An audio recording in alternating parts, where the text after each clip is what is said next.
you have your own office and you have not yet employed people, you are answering the phones, you are answering the questions, you're coming up with meal plans, you're doing this, you're advertising, it can be quite difficult. So you're looking at them and you're like, this is a client, I need this money, let me be patient. This is a client, I'm employed by a public sector, I cannot lash out a client and lose my job. And then you just have to say,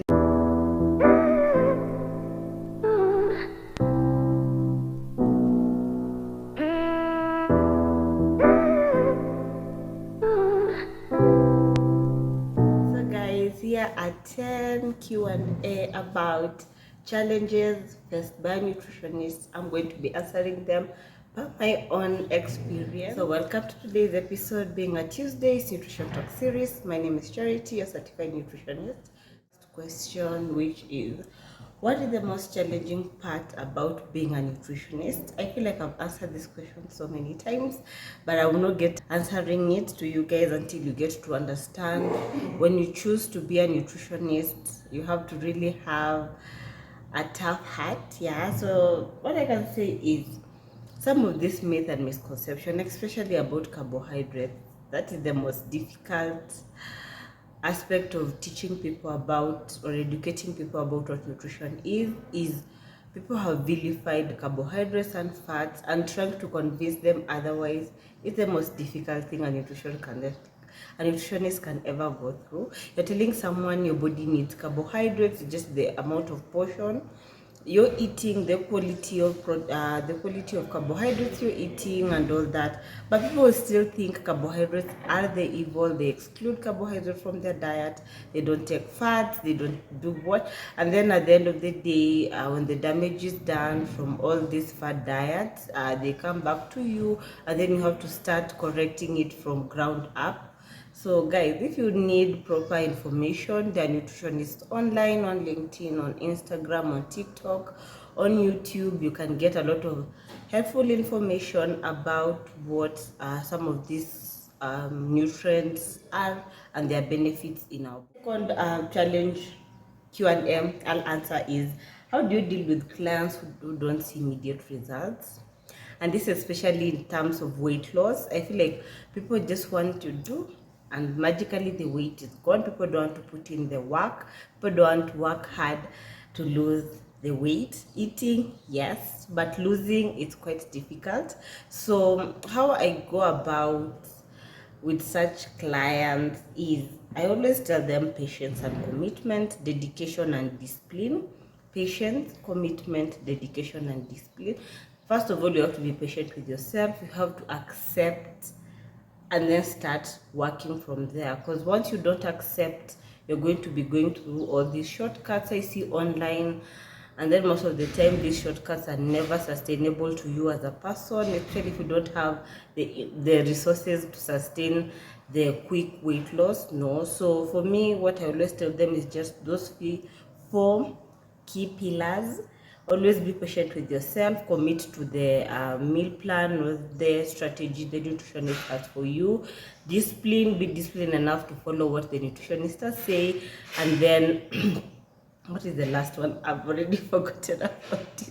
But just know those four key things always work when it comes to you wanting to see results, whether it's weight loss, weight management in terms of weight loss, toning and gaining weight. In terms of changing your lifestyle, you have to be patient with yourself. Patience is the key. Yeah. Question is, what is the hardest part about being a nutritionist, or being in a practice, or having your own business, or running your social media platforms? For me, I'll say it's doing everything on your own, especially as a startup, because you'll find that most of the hospitals, nutritionists, you just find one nutritionist. If it's a private hospital, one nutritionist. If it's a big public, let's say like NH, you'll find like one or two nutritionists per level, and there are a lot of patients you have to see. So you find yourself doing a lot of things that can sometimes lead to burnout. If you're running your own practice, you have to, you're on social media, you have to be creating content, you have to be posting the content, you have to be the producer, the director, like I do on this YouTube channel. You have to do everything. Sometimes can be overwhelming. So I can say, if you want to venture into private practice, you have to be really you have to be prepared to be doing all these things. Today I go to the office so late, so there are people talking and I'm recording. Yeah. So just being the only nutritionist in the hospital, running your own practice, running your own social media platform, you find that you're wearing too many hats. Until sometimes it can be quite difficult. If you have your own office and you have not yet employed people, you are answering the phones, you are answering the questions, you're coming up with meal plans, you're doing this, you're advertising, it can be quite difficult. So let's just keep our fingers crossed I get to that point where I can be able to now employ people to run these social media platforms for me, because it's becoming quite overwhelming. The fourth question is, how do you handle class with the unrealistic goals? And I've noticed most Kenyans have realistic goals. I feel like maybe we don't know how to set smart goals, but I feel like most of us have very, very unrealistic goals. Let's say like you want to lose 10 kg in 2 months, or you want to lose 5 kg in 2 weeks. And I'm like, you know what? This is a slow, steady journey. You can't just wake up and lose all at once, because when you wake up and lose all at once, you're going to do more harm to your body. Have smart goals, let me say, because smart goals are more sustainable compared to those unrealistic goals. And if you don't know how to make smart goals, I think I had posted on my social media platforms how to make smart goals, I think the beginning of the year. So go back to that post and read how to make smart goals for yourself.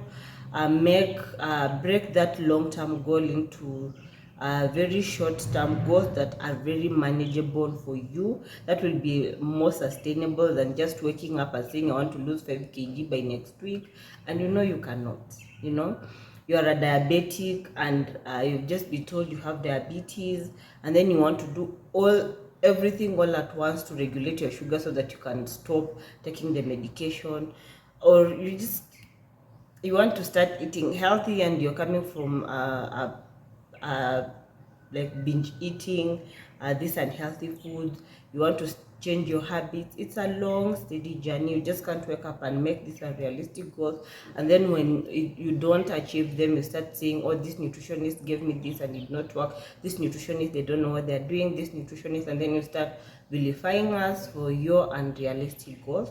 Please go visit a nutritionist or a dietitian. They know how to come up with these smart goals to help you achieve that major goal you want to achieve. Yeah. The fifth question is, what's the biggest work challenge you faced during my whole practice? And then I feel like these are the Googlers. I think in one of my previous episodes I told you guys about the Googlers.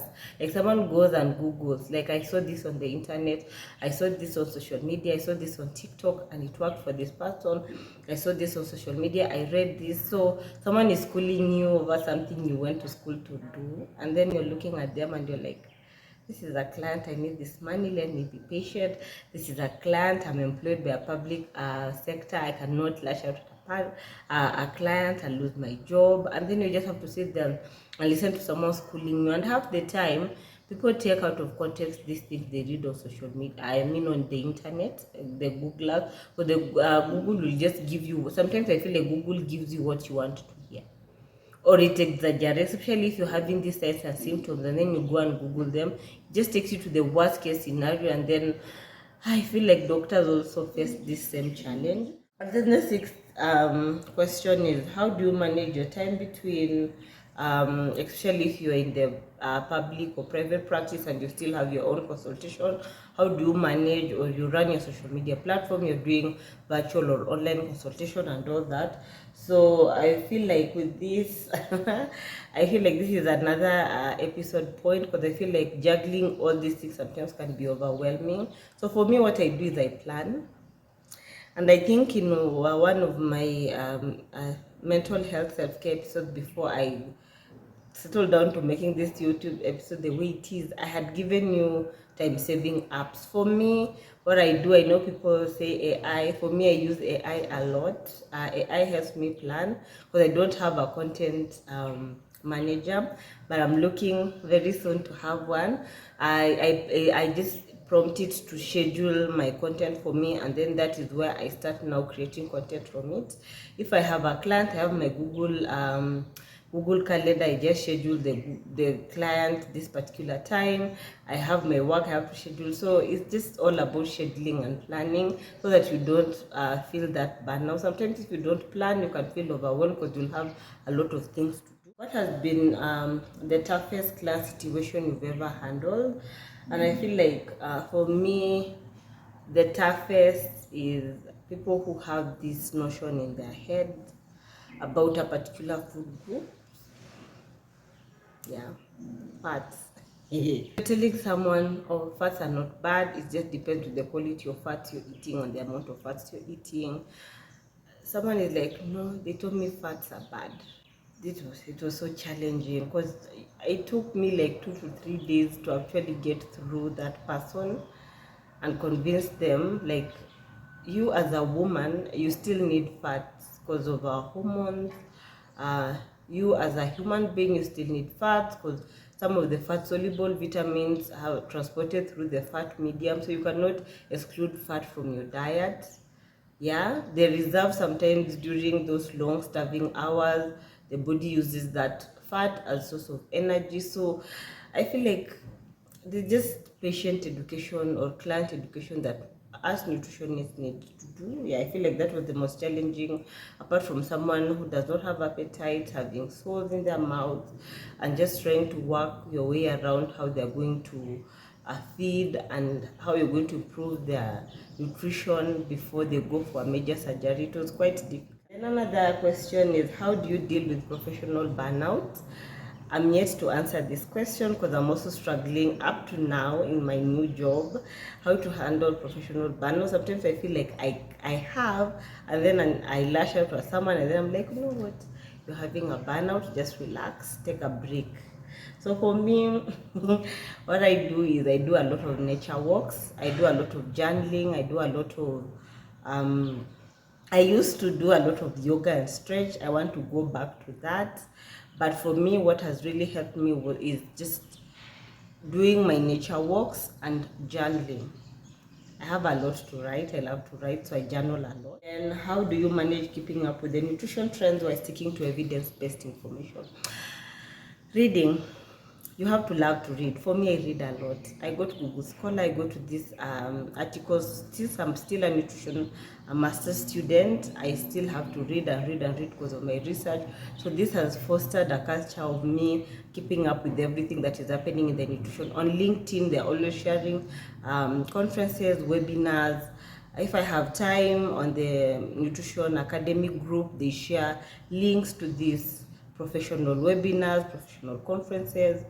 That is where I keep up with the latest trend. It's a struggle, but we'll get. The last question is, what is the most rewarding part about overcoming work challenges as a nutritionist? For me, it's the reward I get from a patient calling me and telling me, you know, what you told me really worked. Or you as a nutritionist, you see a change in your client in terms of their behavior, their eating habits, their weight loss, their weight gain, healthy weight gain, toning, managing their sugars, all these just good outcomes from your intervention. That gives me reward. Sometimes it neutralizes all the challenges you face, because I feel like most diabetic patients, we go through a lot with them because half of them haven't accepted they have diabetes, and diabetes is a long-term condition that you live with. So you'll find that most of them are not taking it seriously. So dealing with them and then coming to that point where their sugars are well regulated, the doctor is like, you know what, you might take this one off medication to just continue with diet and healthy lifestyle. There is the reward. You just feel a rush of dopamine and you're like, this is what. That's all I had for you today. Thank you so much for joining me. I know I've fumbled here and there. It's just been a very long, tiring holiday, but yes. So don't forget to subscribe to my YouTube channel. Follow me on all my social media platforms. And until next time, bye.